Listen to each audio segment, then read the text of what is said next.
What if sorrow isn't just, a feeling that comes and goes? What if it's actually baked into the geometry of reality somehow? Hmm. And what if all our feelings, like that burst of joy you felt this morning, or a moment of deep despair, what if they're dynamic, energetic things woven into some grand, unseen architecture? Okay, let's try and unpack this today. We're diving deep into a really fascinating essay. It's called The Consciousness Grid: Life's Energetic Curriculum.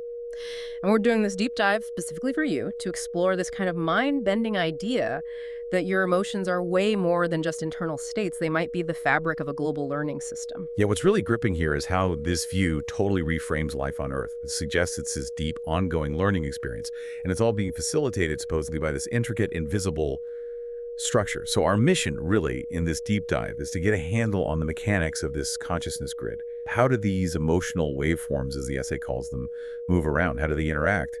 And, how do they ultimately help create this curriculum for being human? Right. We're going to explore how something as personal as, say, your own feeling of inner peace might actually ripple outwards, subtly maybe, but still influencing the planet. And, flip side, how the world's collective moods can sort of loop back and shape your day-to-day life. This is where it gets really interesting, I think. So, okay, first things first. What is this consciousness grid? Are we talking metaphor here, or is it meant to be something more tangible? Like, is it structured like the internet, data packets going specific places, or is it more like the air where everything just kind of mixes together? How should we picture it? Well, the essay is pretty clear. It's not static. It calls it a vast, pulsating, energetic matrix. Mm. Definitely not physical in the normal sense, like a table or chair. But the effects, profoundly tangible, supposedly. Think of it, the source uses comparisons like a planetary neural network or maybe a global energetic ocean. It even brings in quantum physics, comparing it to a complex quantum entanglement field, which basically means these connections aren't limited by distance. It's like an instant link. Wow, okay. So not just a metaphor, it's described as having properties like, well, like quantum entanglement. That's pretty wild. Exactly, and it supposedly interpenetrates and surrounds every living being, every thought, and every experience on Earth. Yeah. It's constantly influencing us, and importantly, we're constantly influencing it both as individuals and collectively. A planetary neural network Yeah. that feels, yeah, more live than static. So, if this grid exists, how do our emotions, these conscious waveforms, how do they actually travel through it? How do they connect us all? The source lays out three main ways this happens, three mechanisms. First up is resonance. The idea is that every emotion, sorrow, joy, anger, you name it, has its own unique energetic frequency. The analogy they use is the tuning fork. Just as the tuning fork vibrates when another, tuned to the same frequency, is struck nearby. Right, I remember that from school. Exactly. So when you, or maybe a whole crowd, generates a strong feeling, it sends out that frequency, and others who are sort of tuned to it can pick it up, often completely unconsciously. Ah, so that explains things like collective moods, like panic spreading, or maybe that feeling of euphoria at a concert. Precisely. Or even just walking into a room and feeling the tension or the peace. The grid, in this view, acts as a kind of universal receiver and broadcaster for all these emotional frequencies. Okay, so the big point with resonance isn't just that feelings have frequencies, but that you're always broadcasting. Whether you mean to or not, that's quite a thought. Like there's no off switch for your emotional signal. But resonance is just one way, right? Are there other ways these signals move around? Absolutely. The second mechanism is entanglement. It draws that parallel, metaphorically at least, from quantum physics. It talks about a non-local connection between conscious entities. Non-local, meaning distance doesn't matter? Yeah. Essentially, yes. The idea is that emotional states are not isolated events, but are deeply entangled with the larger collective. Think of it like maybe two particles that were linked. If you measure one, you instantly know something about the other, no matter how far apart they are. So the essay suggests maybe a profound experience of love in one part of the world can, at a subtle level, resonate and activate the potential for love in another, without any direct contact. Wow. It really hammers home the idea that individual emotional states are never truly private. We're always part of this bigger, shared emotional pool. So hang on, if love can spread like that non-locally, does that mean fear can too? Or anger? And if that's the case, how do we stop ourselves from just being overwhelmed by all the negative stuff out there? That seems like a real challenge. That is the challenge. And according to this perspective, that's part of the curriculum. The grid itself is neutral. It carries whatever signals are put into it. Which brings us neatly to the third mechanism, the energetic field that each of us and groups generate. Think of your thoughts, your intentions, your feelings. They don't just stay inside your head.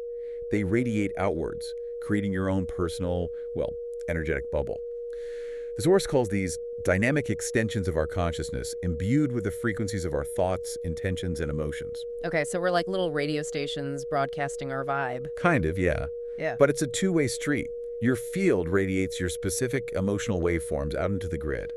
But it also draws in waveforms from the collective environment, the constant back and forth. So someone feeling really peaceful, they're adding a calming frequency to the mix, subtly influencing the whole.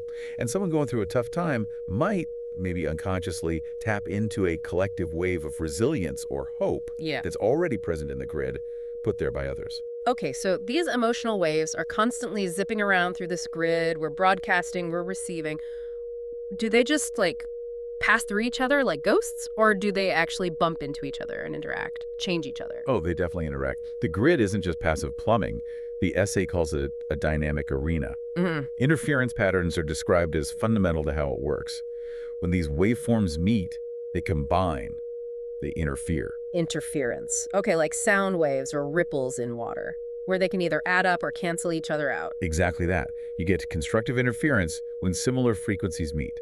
They amplify each other. Think about a big celebration, lots of people feeling joy. That creates a powerful surge, making the feeling even stronger for everyone tuned in. Or maybe a protest movement fueled by shared anger or determination. That collective energy can amplify individual courage, right? Making the whole much stronger than the parts. Yeah, I can see that. Makes sense. Then there's the opposite, destructive interference. This happens when opposing frequencies meet. They can dampen or even neutralize each other. So imagine a wave of collective compassion or hope washing over an area filled with despair. It might subtly reduce that despair's weight. Or like when a really calm person walks into a super tense meeting and things just seem to settle down. That's a perfect everyday example. That person's profound inner peace, as the essay might put it, creates destructive interference with the tension. It diffuses it. Or think about a community focusing on healing after a disaster. That shared compassion can literally start to dissolve individual pockets of grief or fear. That really resonates, actually. That feeling of a calm presence changing the whole vibe of a room. But I wonder, is it always just simple canceling out or adding up? Or can emotions mix in more complex ways, like, feeling happy and sad at the same time? Absolutely, it's rarely simple. The source points out that complex interactions are pretty much the norm.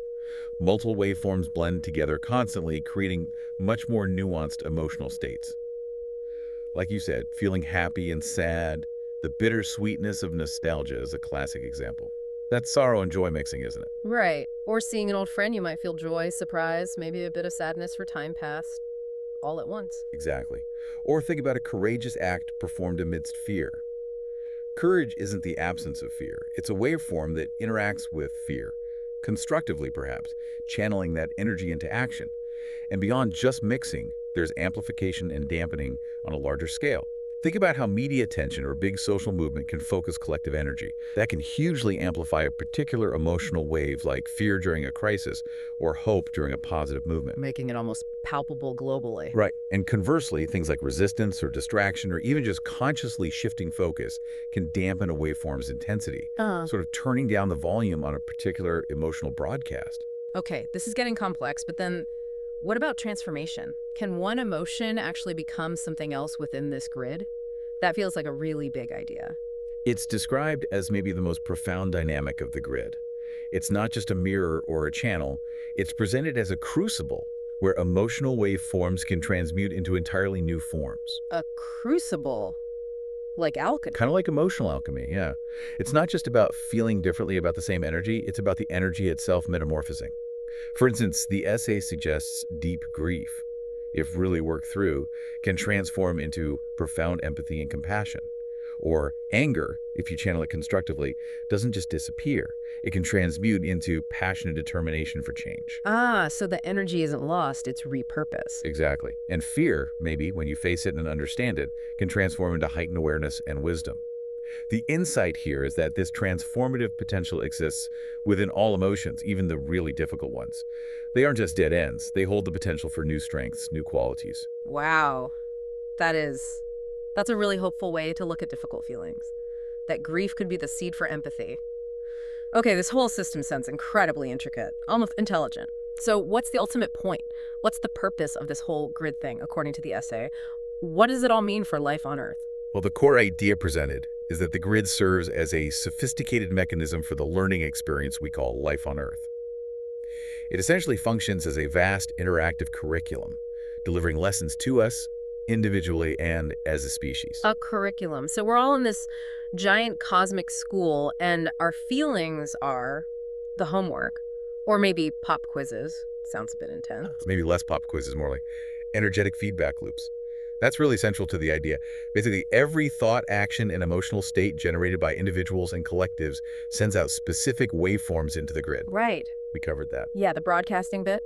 And then the grid reflects these energies back, often in the form of resonant experiences or circumstances. So, for example, if a society puts out a lot of greed and competition vibes, the grid might reflect that back as experiences of widespread scarcity or conflict. Direct feedback. Uncomfortable lessons, often. But direct. Exactly. And conversely, if the collective energy is more about cooperation and generosity, the reflected experiences might be more like abundance and mutual support. The grid is described as a kind of cosmic mirror, showing us the results of our collective energetic output, helping us learn what leads where. That makes a lot of sense, actually. You get back what you put out, energetically speaking, but writ large. Does this system help us learn faster, too? Apparently, yes. It's meant to facilitate accelerated learning. The idea is that through the grid, through resonance and entanglement, individuals can sort of download wisdom and insights from collective emotional experiences, meaning you don't necessarily have to personally live through every single circumstance to learn its lessons. How does that work? Empathy is key here. The essay frames empathy as a powerful learning tool. By truly feeling with the collective sharing in collective sorrow or collective joy, you gain understanding that goes beyond your own direct experience. This potentially speeds up our collective evolution, our soul growth. Okay, that's fascinating. But what about the hard stuff? Fear, anger, sadness. Are they just, like, obstacles in this curriculum, or do they have a role, too? Oh, absolutely essential. The role of contrast is described as crucial for learning. Just like you need darkness to appreciate light, the full spectrum of emotions provides necessary lessons. It teaches balance, resilience, appreciation. Sorrow defines joy. Without knowing sorrow, can you fully grasp joy? Good point. Fear highlights the necessity of courage. And anger teaches us about boundaries and the importance of justice. So the source is careful to say these emotions are not good or bad, but as necessary poles within the learning environment. Each offers unique lessons. Necessary poles.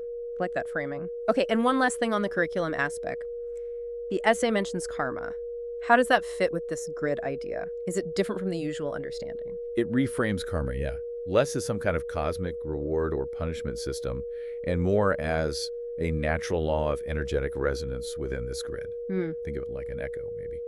Your actions, driven by certain emotions, compassion, anger, whatever, create these resonant patterns that ripple through the grid. Okay. And those patterns then naturally attract or manifest future experiences that are energetically aligned with the initial impulse. The experiences are designed to provide the lessons needed or to bring things back into balance. So if a society keeps putting out division, the grid reflects back situations that force it to confront that division. It's the grid's intelligent feedback, not a judge handing down sentences. Right, resonance and feedback, not reward and punishment. That's a significant shift. Okay, so if we start to understand this grid,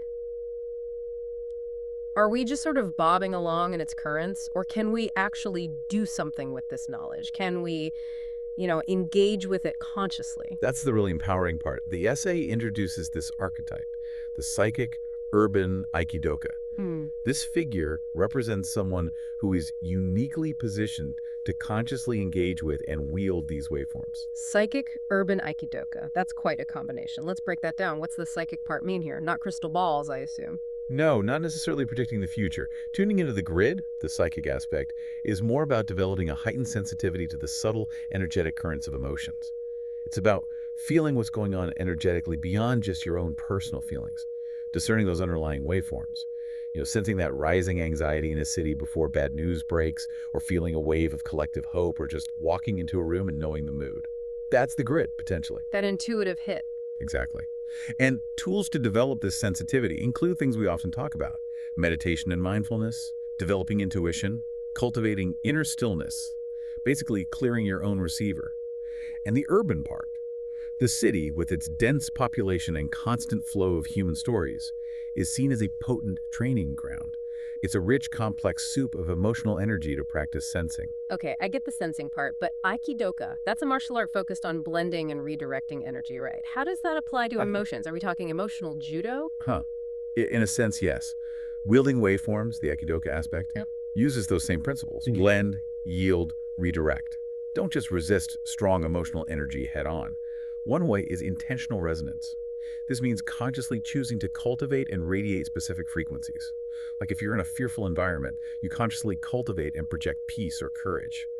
Not denying the fear, but introducing a counter-frequency, a constructive interference pattern to shift the balance. Okay, actively broadcasting a different channel. Exactly. And then there's energetic redirection. This is more advanced, maybe.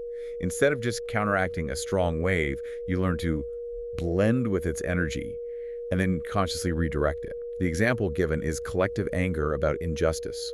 Instead of just adding to the anger or trying to suppress it, you might blend with that powerful energy and redirect it into focused, strategic action for change. Turning raw power into constructive force. Precisely. The essay calls this emotional alchemy. Emotional alchemy, that sounds incredibly powerful, but also, frankly, really challenging. How does one person truly learn to redirect something as big as collective anger? Where does that start? It starts internally, always, mastering your own emotional landscape first. Understanding that connection between your inner state and the outer grid. Yeah. The source sums up the benefits, the yields of conscious engagement. First, obviously, enhanced personal growth and emotional mastery. You're not just tossed around by emotions anymore. Second, you make a contribution to the positive evolution of collective consciousness. Every person radiating calm or higher frequencies acts like a powerful node of coherence. It literally lifts the collective vibration, even subtly. One person at a time. One person at a time. And finally, by understanding and working with the grid, you shift from being a passive student or its classroom to becoming a conscious co-creator of that learning environment. You actively shape the lessons, the path forward. So wrapping this up, what this journey through the consciousness grid seems to reveal is that our emotions aren't just these private internal things.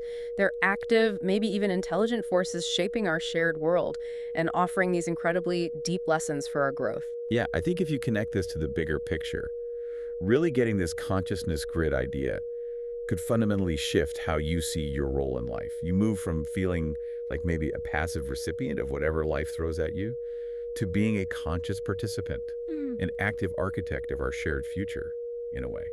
That's a genuinely powerful thought, isn't it? And kind of optimistic, too. The idea that my feelings, even just a quiet moment of peace I cultivate, that it's actually contributing something meaningful to this global energetic tapestry.